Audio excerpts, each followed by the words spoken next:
आदाब नाजरीन, मैं मोहम्मद शमशाद आलम और मेरे ये खास प्रोग्राम में जो शख्स हैं इनका नाम है सैफुर रहमान।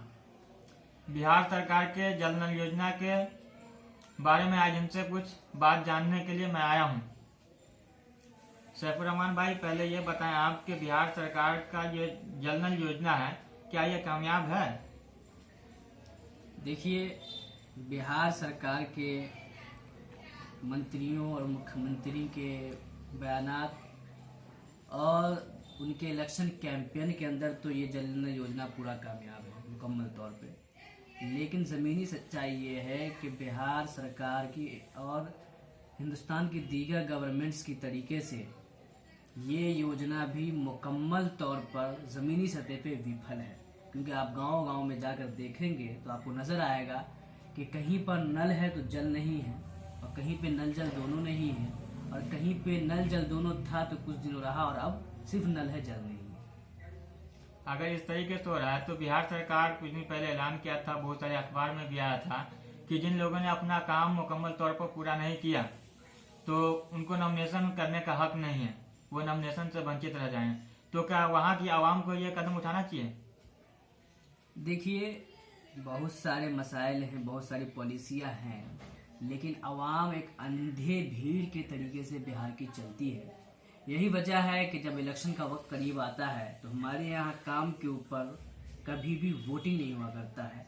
हमारे पंचायत इलेक्शन में भी कास्ट बेस पर, मोहल्ला के बेस पर, फैमिली रिलेशन और पर्सनल रिलेशंस की बुनियाद पर वोट किए जाते हैं। काम की बुनियाद पर ना वोट होता है। और जहाँ तक बात है कि कार्रवाई की, तो हमारे बिहार की जनता कंप्लेन करना नहीं जानती है, एक बड़ा प्रॉब्लम है, जिसकी वजह से ये ऐलान भी मुकम्मल तौर पे नाकाम रहा। और अभी भी पुराने सारे लोग इलेक्शन लड़ते हुए नजर आ रहे हैं जिन्होंने काम नहीं किया, फिर भी उनका नॉमिनेशन हुआ और वो आवाम के बीच में इलेक्शन लड़ रहे हैं, बहुत सारे जीत भी रहे हैं दोबारा से। अगर ये बिहार सरकार का जल नल योजना कामयाब हो जा रहा है तो पानी का जो दूसरा स्रोत है जिसका इस्तेमाल लोग कर रहे हैं, समरसीबल, उसके बाद कल, तो क्या इसके इस्तेमाल में कमी आएगी?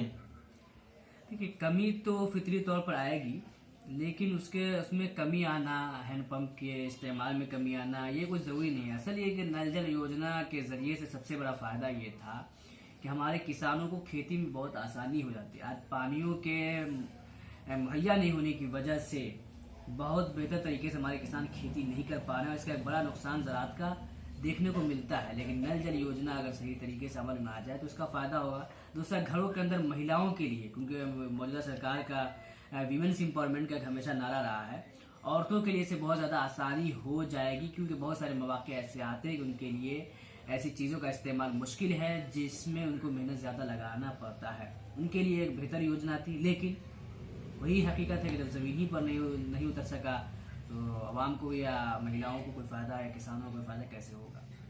तो अगर इस तरीके से कि किसान को भी जल नल योजना से फायदा होगा, उनकी फसल सही होगी, और जिस वार्ड या जिस पंचायत में, उस पंचायत की लेडीज को, उस पंचायत में जीने वाले आवाम को फायदा होगा, तो फिर वो आवाम आवाज क्यों नहीं उठा रही कि मेरा काम जो सरकार का स्कीम है उसे पूरा किया जाए, हमें फायदा दिया जाए?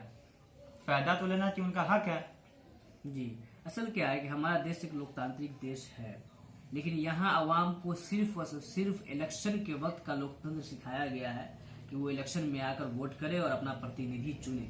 उसके बाद का जो लोकतंत्र है जिसमें जनता को सवाल का राइट दिया गया, वो लोकतंत्र हमारी जनता को किसी ने नहीं सिखाया। इसलिए वो सड़कों पे आकर के अपने मसाइल को पेश नहीं कर पाती है, सवाल नहीं उठा पाती है। ये पूरे मुल्क की हालत हमारे मुल्क के अंदर है। लेकिन जरूरत इस पर है कि आवाम को ये लोकतंत्र भी सिखाया जाए कि लोकतंत्र का मतलब सिर्फ वोट करके प्रतिनिधि चुनना नहीं, बल्कि उनसे सवाल करना भी है, और आप सवाल जरूर करें। उसके अलावा अभी जो इस तरीके के हालात बन रहे हैं जिसमें अभी लोग नॉमिनेशन कर रहे हैं, इलेक्शन लड़ने की ख्वाहिश जाहिर कर रहे हैं, तो इसमें भी देखा जा रहा है कि कहीं ना कहीं लोग अपने रिश्तेदार या अपने मोहल्ले वाले इस तरीके के तबके को लाते हैं, उसको इख्तियार में लाते हैं।